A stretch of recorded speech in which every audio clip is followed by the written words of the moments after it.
ஃபேப்ரிக்ஸில் நம்ம ரெடி பண்ணியிருந்த பேட்டர்ன்ஸ் இது எல்லாமே பார்த்திங்கன்னா ஜஸ்ட் ஃபார் 599 200 rupees போல் ஆஃபரில் இருக்குது. இந்த PL07ல் 3XL சைஸில் மட்டும்தான் available. Next product code PL74.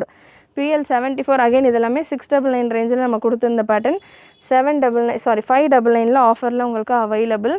நல்ல ஒரு A-லைன் டைப்பில் வந்துடும். 47-48 லென்த்தில் இருக்கும். சைஸ் இந்த பேட்டர்னில் 3XL 4XL அவைலபிள். நெக்ஸ்ட்டு உங்களுக்கு PL76 4XL and 5XL available. Just for 599 மட்டும்தான் இந்த கலெக்ஷன்ஸ் எல்லாமே. 599 நல்ல சாஃப்ட் ரேயான் ஃபேப்ரிக். ஒரு பேனல் டைப்பில் இருக்கும், சட்டிலாக இருக்கும், ரொம்ப பெரிய ஃப்ளாராக இல்லாமல் எவ்ரிடே யூஸுக்கும். ஃபேப்ரிக்ஸ் எல்லாமே ரேயான் ஃபேப்ரிக்ஸ் தான். ப்ரீவியஸாக 699 நம்ம கொடுத்த ஃபேப்ரிக்கும் இந்த 599 கொடுத்த ஃபேப்ரிக்கும் இந்த ஃபேப்ரிக்கும் 499 ஃபேப்ரிக்